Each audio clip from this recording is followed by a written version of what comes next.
नमस्कार मित्रों, मैं रंजीत वर्मा अपने YouTube channel study with Ranjeet में आपका स्वागत करता हूं।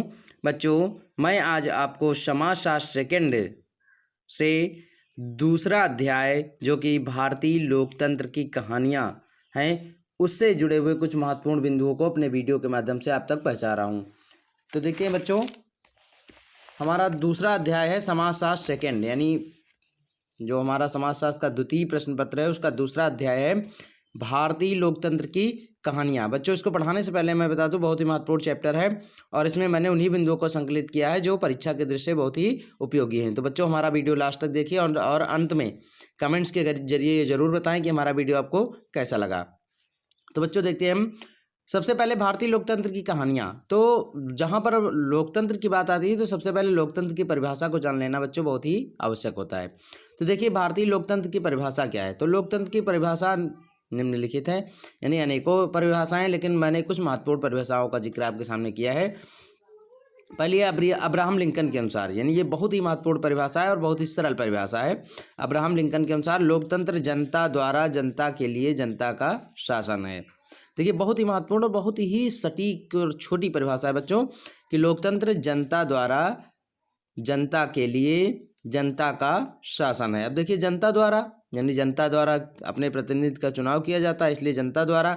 जनता के लिए यानी जो लोकतंत्र होता है वो जनता के लिए होता है शासन, और जनता का शासन है यानी जनता के प्रतिनिधि का हिस्सा, इसमें जनता स्वयं अपने प्रतिनिधि का चुनाव करती है, इसलिए जनता स्वयं शासन करती है इसमें। समझ गए? तो ये अब्राहम लिंकन की परिभाषा हो गई कि लोकतंत्र जनता द्वारा जनता के लिए जनता का शासन है। अब देखते हैं बच्चों, लोकतंत्र का शाब्दिक अर्थ क्या होता है। ये तो परिभाषा हुई। लोकतंत्र का शाब्दिक अर्थ क्या है कि लोकतंत्र का शाब्दिक अर्थ होता है लोगों का शासन। समझ गए? लोकतंत्र का शाब्दिक अर्थ क्या होता है? लोगों का शासन।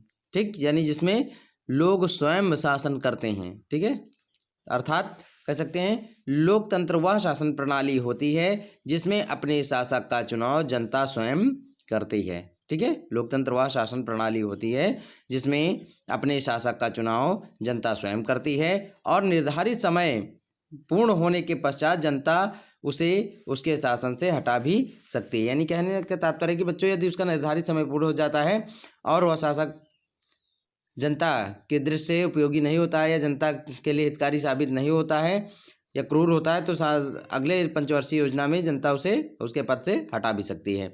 इसमें शासन की शक्ति जनता के पास होती है, इसमें शासन की जो शक्तियाँ होती हैं वो जनता के पास होती हैं, जनता में निहित होती हैं, क्योंकि जनता अपने शासक का चुनाव स्वयं करती है और शासन का संचालन एवं प्रत्यक्ष रूप से या अपने प्रतिनिधियों के माध्यम से अप्रत्यक्ष रूप से करती है। यानी शासन का संचालन अर्थात आप कह सकते हैं कि अपने शासक का चुनाव प्रत्यक्ष या अप्रत्यक्ष दोनों प्रकार से जनता ही करती है। अर्थात वह शासन प्रणाली जिसमें जनता का शासन होता है वही लोकतांत्रिक शासन प्रणाली कहलाती है। समझ गए बच्चों? तो बहुत ही सटीक है। अब देखिए बच्चों, लोकतंत्र के प्रकार, ये तो हुई लोकतंत्र की परिभाषा है और उसका शाब्दिक अर्थ। अब देखते हैं लोकतंत्र कितने प्रकार का होता है। तो बच्चों, लोकतंत्र दो प्रकार का होता है। मुख्य रूप से लोकतंत्र दो प्रकार का होता है। नंबर एक होता है अप्रत्यक्ष लोकतंत्र और दूसरा होता है अप्रत्यक्ष लोकतंत्र। पहला है प्रत्यक्ष लोकतंत्र और दूसरा अप्रत्यक्ष लोकतंत्र। ठीक है, तो इसमें देखते हैं बच्चों, प्रत्यक्ष लोकतंत्र कौन सा होता है कि महत्वपूर्ण फैसलों पर सारे नागरिक मतदान करते हैं। यानी प्रत्यक्ष लोकतंत्र वह लोकतंत्र होता है या वह प्रणाली होती है जिसमें सरकार द्वारा लिए गए महत्वपूर्ण बिंदुओं पर जनता स्वयं, यानी महत्वपूर्ण फैसलों पर सारे नागरिक मिल करके स्वयं मतदान करते हैं। ऐसे लोकतंत्र को हम प्रत्यक्ष लोकतंत्र कहते हैं। और दूसरा है हमारा अप्रत्यक्ष लोकतंत्र। तो अप्रत्यक्ष लोकतंत्र, इसमें मध्यस्थ व्यक्ति को वोट देकर अपने शासक का चुनाव करते हैं। नहीं, इसमें जो अप्रत्यक्ष लोकतंत्र होता है बच्चों, इसमें हम अपने शासक का चुनाव स्वयं न करके किसी दूसरे मध्यस्थ व्यक्ति का चुनाव करके अपने शासक का चुनाव करते हैं। अर्थात दूसरे व्यक्ति का चुनाव करते हैं और वह अपने शासक का चुनाव स्वयं करता है। ठीक है, या दूसरे व्यक्ति की सहायता से हम अपने शासक का चुनाव करते हैं। इसे हम कहते हैं अप्रत्यक्ष लोकतंत्र। यानी इसमें हम अपने शासक का चुनाव डायरेक्ट नहीं कर सकते। ठीक है, तो इसे हम कहते हैं अप्रत्यक्ष लोकतंत्र। समझ गए बच्चों? तो ये हो गया लोकतंत्र के प्रकार। अब बच्चों देखते हैं हमारा अगला जो महत्वपूर्ण प्रश्न बनता है कि सहभागी लोकतंत्र किसे कहते हैं। सहभागी लोकतंत्र यानी सहभागी का अर्थ ही होता है बच्चों साथ में भाग लेकर लोकतंत्र का निर्माण करना है, सबके साथ सहयोग पूर्वक। तो यह एक ऐसी व्यवस्था है जिसमें महत्वपूर्ण निर्णय के लिए किसी समूह या समुदाय के सभी सदस्य एक साथ भाग लेते हैं। यानी सहभागी लोकतंत्र किसे कहते हैं? तो सहभागी लोकतंत्र वह व्यवस्था होती है जिसमें महत्वपूर्ण निर्णय के लिए किसी समूह या समुदाय के सभी सदस्य एक साथ भाग लेते हैं। समझ गए? उसे हम कहते हैं सहभागी लोकतंत्र। यानी इसको कह सकते हैं बच्चों आप, जिससे कि अपनी आवश्यकताओं की पूर्ति के लिए जब एक समुदाय, एक समूह के लोग अपनी आवश्यकताओं की पूर्ति के लिए एक साथ मिलकर किसी समुदाय का निर्माण करते हैं या किसी अपनी बात मनवाने के लिए एक साथ मिलकर समुदाय का निर्माण करके सरकार के विरुद्ध कार्य करते हैं, तो इसे हम कहते हैं सहभागी लोकतंत्र। अर्थात साथ में मिल करके अपनी बात को मनवाना ही सहभागी लोकतंत्र कहलाता है। समझ गए? अब देखिए बच्चों, हमारा अगला प्रश्न है कि भारतीय राष्ट्रीय कांग्रेस का कराची अधिवेशन पर 4 उद्देश्य लिखिए। यानी जो भारतीय राष्ट्रीय कांग्रेस का कराची अधिवेशन हुआ था उस पर 4 उद्देश्य लिखिए। तो हमारा ये जो महत्वपूर्ण, बहुत ही महत्वपूर्ण बच्चों प्रश्न है, यह भारतीय राष्ट्रीय कांग्रेस का जो कराची में अधिवेशन हुआ था, यानी बैठक हुई थी, वह हुई थी सन 1931 में। ठीक है, 1931 में भारतीय राष्ट्रीय कांग्रेस का कराची अधिवेशन हुआ था। इसमें 4 बिंदु जो थे वो बहुत ही महत्वपूर्ण थे। कौन कौन से? देखिए, भारतीय राष्ट्रीय कांग्रेस के कराची अधिवेशन के 4 उद्देश्य निम्नलिखित है। नंबर 1, अभिव्यक्ति, संगठन और स्वतंत्रता। अभिव्यक्ति क्या है? यानी कह सकते हैं अब सभी नागरिकों को, भारत के प्रत्येक नागरिकों को अपने विचार व्यक्त करने की अभिव्यक्ति होनी चाहिए, अर्थात छूट होनी चाहिए। समझ गए? और संगठन बनाने का तथा स्वतंत्रता पूर्वक जीवन यापन करने का अधिकार होना चाहिए। तो ये हमारा पहला उद्देश्य था। कौन सा? अभिव्यक्ति का, विचारों की अभिव्यक्ति और संगठन तथा स्वतंत्रता का अधिकार नागरिकों को होना चाहिए। समझ गए? अब दूसरा है संस्कृतियों व भाषाओं की सुरक्षा।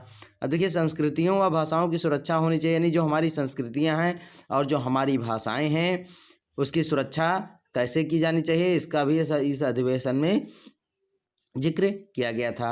तीसरा है निःशुल्क व अनिवार्य प्राथमिक शिक्षा। अब देखिए, निःशुल्क व अनिवार्य प्राथमिक शिक्षा क्या है?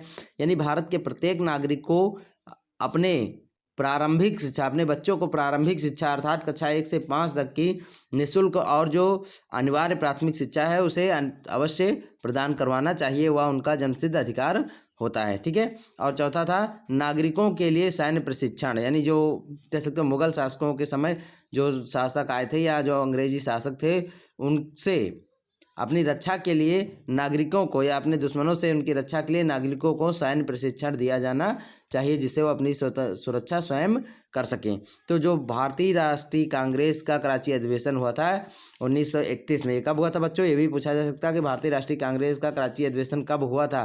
तो 1931 में हुआ था। तो इसके 4 उद्देश्य क्या थे? अभिव्यक्ति, संगठन और स्वतंत्रता, संस्कृतियों व भाषाओं की सुरक्षा, निःशुल्क व अनिवार्य प्राथमिक शिक्षा और नागरिकों के लिए सैन्य प्रशिक्षण। ये 4 महत्वपूर्ण बिंदु थे, यही उनके उद्देश्य थे। ठीक है, इस बैठक के। अब देखते हैं बच्चों, हमारा ये भी बहुत ही महत्वपूर्ण प्रश्न है बच्चों, इसे ध्यान से पढ़ना है। भारत का 73वां संविधान संशोधन, भारत के 73वें संविधान संशोधन में क्या हुआ था या किस लिए किया गया था, इसका उद्देश्य क्या था? तो वर्ष 1992 में 73वें संविधान संशोधन ने पंचायतों को संवैधानिकता प्रदान की थी। यानी वर्ष 1992 में, यानी भारत का 73वां संविधान संशोधन कब हुआ था? 1992 में हुआ था। और इस संविधान संशोधन में पंचायतों को संवैधानिकता प्रदान की गई थी, क्योंकि इसमें निर्वाचित निकायों में, निकायों अर्थात ग्रामों में महिलाओं को भी शामिल किया गया था। यानी जो सबसे पहले ग्राम, क्योंकि इसमें ग्राम पंचायतों को, देखिए संशोधन में पंचायतों को संवैधानिकता प्रदान की गई थी। यानी संविधान संशोधन के द्वारा जो ग्राम पंचायतें थी, इसमें पहले पुरुषों को अधिकार, चुनाव लड़ने का अधिकार प्राप्त था, किंतु इनको संवैधानिकता, यानी जो संशोधन हुआ इसमें निर्वाचित निकायों में जो निर्वाचित क्षेत्र होते हैं, निर्वाचन के क्षेत्र होते हैं, निकाय का अर्थ होता है बच्चों क्षेत्र से, इसमें जो निकाय होते हैं, निर्वाचित क्षेत्र होते हैं, उसमें महिलाओं को भी शामिल किया गया और उन्हें निर्णय लेने की शक्ति प्राप्त हुई थी, अर्थात उनकी भी संख्या, यानी महिलाओं को भी इसमें महत्वपूर्ण निर्णय लेने की स्वतंत्रता दी गई थी। ठीक है, तो 73वें संविधान संशोधन में सर आप कह सकते हैं कि संशोधन में पंचायतों को संवैधानिकता प्रदान की गई थी तथा इसमें निर्वाचित निकायों में महिलाओं को भी शामिल किया गया था, अर्थात वे भी चुनाव प्रक्रिया में भाग ले सकती थी और उन्हें महत्वपूर्ण निर्णय लेने की शक्ति प्राप्त हुई थी। ठीक है, अब बच्चों अगला हम देखते हैं ग्राम पंचायत के दायित्व अथवा कार्य क्या है। ग्राम पंचायत के दायित्व अथवा कार्य निम्नलिखित है, यानी ग्राम पंचायत के कार्य कौन कौन से होते हैं। तो बच्चों ये बहुत ही महत्वपूर्ण है, ये पिछली परीक्षा में पूछा भी गया था। तो देखिए इसमें या और लगातार कई परीक्षाओं से पूछा जा रहा है, इस बार भी 80% 50 या 85% पूछने की उम्मीद है इसमें। जिसको कहा जाता है ग्राम पंचायत के दायित्व अथवा कार्य निम्नलिखित है। नंबर 1, आर्थिक विकास के लिए योजनाएं व कार्यक्रम बनाना। पहला कार्य आर्थिक विकास के लिए योजनाएं व कार्यक्रम बनाना। दूसरा है सामाजिक न्याय के कार्यक्रमों को बढ़ावा देना। और तीसरा है शमशानों एवं कब्रिस्तानों का रखरखाव करना तथा जन्म दर। और चौथा है जन्म दर तथा मृत्यु दर के आंकड़े रखना। यानी आप बच्चों कह सकते हैं कि ग्राम पंचायत के दायित्व जो होते हैं अर्थात ग्राम प्रधान के द्वारा किए जाने वाले जो संपूर्ण कार्य होते हैं वही उसके दायित्व होते हैं, उन्हें ही आपको लिखना है। समझ गए? ठीक, अब देखिए बच्चों हमारा अगला प्रश्न, वन पंचायत की व्याख्या। अब देखिए ये भी बहुत ही, वन पंचायत की व्याख्या क्यों की गई थी और वन पंचायत कहाँ हुई थी और क्यों हुई थी, किस उद्देश्य को लेकर हुई थी। सर्वप्रथम वन पंचायत कहाँ प्रारंभ हुई थी? तो उत्तराखंड में महिलाओं ने सर्वप्रथम वन पंचायत की स्थापना की थी। समझ गए? उत्तराखंड में महिलाओं ने सर्वप्रथम वन पंचायत की स्थापना की थी। इसमें महिलाएं पौधशालाएं बना करके पौधों का पालन पोषण करती थी। यानी वो जो महिलाएं थी उस क्षेत्र उत्तराखंड की, वो पौधशालाएं अर्थात छोटी छोटी पौधशालाएं बनाती थी, उसमें नए नवीन वृक्ष लगाती थी, उनकी देखरेख करती थी और उनका पालन पोषण करती थी। इसके सदस्य आसपास के जंगलों की अवैध कटाई से रक्षा करते थे। यानी जो इस उत्तराखंड में महिलाओं के सदस्य थे, यानी महिलाओं की जो टीम थी, वो आसपास के जो जंगल थे उसमें अवैध रूप से जो कटाई होती थी वृक्षों की, उसकी रक्षा करते थे। और इन्हीं के माध्यम से वो चिपको आंदोलन चलाया गया था उत्तराखंड में। समझ गए? सर्वप्रथम चिपको आंदोलन कहाँ? उत्तराखंड में ही चलाया गया था। तो बच्चों अब आगे देखते हैं राजनीतिक अराजकता के कारण क्या है। राजनीतिक अराजकता के कारण यानी देश की एकता और अखंडता के प्रति वैचारिक अभाव, जिम्मेदारियां एवं जवाबदेही के प्रति मोहभंग की अवस्था आदि प्रमुख कारण है। राजनीतिक अराजकता के कारण क्या है कि देश की एकता और अखंडता के प्रति जो वैचारिक अभाव होते हैं या जिम्मेदारियां एवं जवाबदेही के प्रति जो मोहभंग की अवस्था होती है, वही राजनीतिक अराजकता के प्रमुख कारण होते हैं। तो बच्चों एक बार पुनः अपना वीडियो समाप्त करने से पहले एक बार पुनः बताना चाहेंगे कि यदि अभी तक आपने हमारे चैनल को सब्सक्राइब नहीं किया है तो कर लीजिए, क्योंकि मैं अपने वीडियो के माध्यम से बहुत ही महत्वपूर्ण और रोचक जानकारी आप तक पहुंचाने का प्रयास करता हूं, जो आपकी आगामी आने वाली परीक्षा की दृष्टि से बहुत ही उपयोगी है। तो बच्चों ज़रूर इसे लास्ट में देखने के बाद कमेंट्स करें। तो देखिए कराची कांग्रेस संकल्प 1931, यानी जो कराची में कांग्रेस ने संकल्प लिया था, ये सन 1931 में कराची अधिवेशन हुआ था, उसमें जो कांग्रेस ने संकल्प लिया था तो उसमें 10 महत्वपूर्ण बिंदु कौन कौन से थे। तो देखिए सन 1931 में कराची में कांग्रेस का एक अधिवेशन हुआ था। सन 1931 में कराची में कांग्रेस का एक अधिवेशन हुआ था जिसमें कांग्रेस ने घोषणा की थी कि कोई भी संविधान तभी स्वीकार्य होगा जब वह निम्न आपूर्तियों को करने में सक्षम होगा। यानी देश में जो आपूर्तियां अर्थात जिनकी पूर्ति नहीं हो रही है, इनको करने में सक्षम हो जाएगा वह संविधान, तभी वह संविधान पूर्ण रूप से देश के द्वारा स्वीकार्य होगा। तो आपूर्तियां कौन कौन सी थी बच्चों, देखते हैं। सबसे पहले धार्मिक स्वतंत्रता, यानी प्रत्येक नागरिक को धार्मिक स्वतंत्रता होनी चाहिए, तथा अभिव्यक्ति की आज़ादी, यानी विचार अभिव्यक्ति की आज़ादी, यानी उसे बोलने की आज़ादी होनी चाहिए। और नागरिकों को समानता, यानी सभी नागरिकों को समानता का अधिकार मिलना चाहिए, तथा वयस्क मताधिकार, यानी प्रत्येक वयस्क नागरिक को मताधिकार का अधिकार प्राप्त होना चाहिए।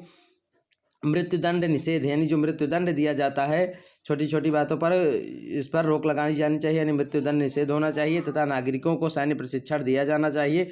नशीले पेय पदार्थों पर प्रतिबंध लगाना चाहिए, जो नशीले पेय पदार्थ चल रहे हैं इन पर प्रतिबंध लगाना चाहिए। और अगला है कृषि ऋणग्रस्तता से राहत, यानी खेती के लिए जिन किसानों ने ऋण लिए है उससे उनको राहत प्रदान करनी चाहिए।